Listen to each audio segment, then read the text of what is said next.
Hi guys, this is Jen with Noble Self-Publishing here to do a very quick tutorial video on the Find and Replace tool in Word.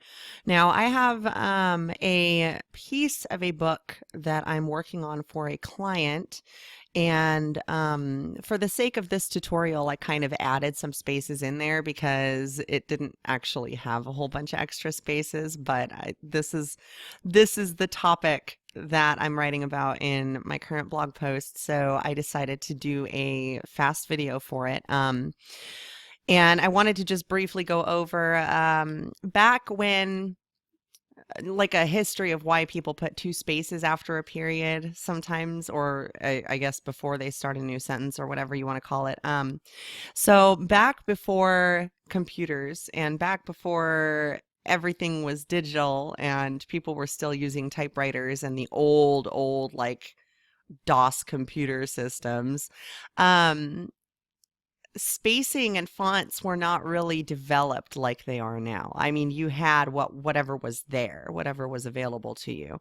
Um, and so nowadays, because of the advancements in technology and also in typography and people creating their own fonts and being able to customize your fonts and the spacing and all that kind of good stuff, the fonts are now designed to where you don't have to put an extra space after your sentence ends in order for it to look right, because that was the whole thing back in the day.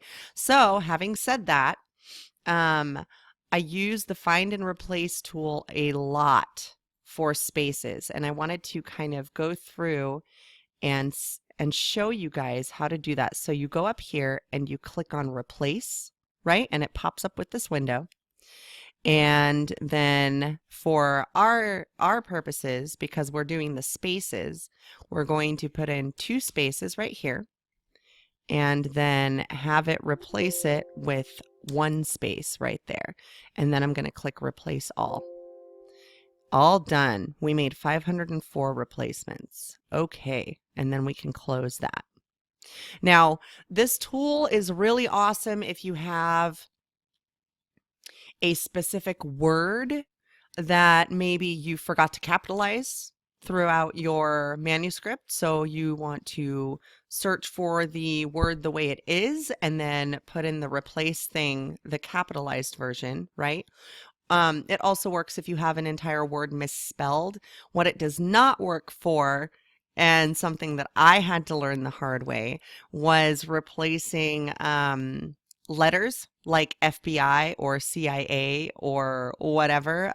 When I tried to do it with CIA, I wound up with a lot of words like officially with the CIA capitalized in the middle of it. So that actually causes more problems than it solves. But for something like spaces, it is perfect. And also, as far as I know, and actually let's try this. And so I'm going to go ahead and do replace and try and put I have, right? And then let's see if it'll let us do anything with that.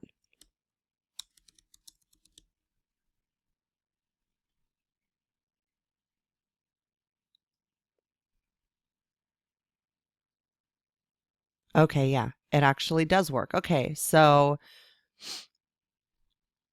I'm going to obviously undo that, but I thought I had tried to do a phrase or multiple words at one point, and it just did not work. So the thing is really think about, before you're going to use the Find and Replace tool, really think about, is there anything that it could possibly replace that I will have to go back through and fix manually? I will do another tutorial on making fixes and repairs and adjustments to your manuscript faster by using the Find and Replace tool. For example, if you run into one thing that you need to correct throughout the whole manuscript, but you don't want to have to read through the entire thing again, all 60 to 80,000 words or whatever it is, then you can use the find tool to find different instances of the word you're looking for and make the corrections as you go through and find them. So that's pretty cool. If you already know how to do that, awesome. If not, stay tuned for another video very soon because I will be doing that ASAP. And I hope you guys are having a great day. Go ahead and go back to the No Bull Self-Publishing blog, www.nobullselfpublishing.com, for lots more free information, tips, tutorials, tricks, and self-publishing tools. All right, have a great one. Thanks so much for watching.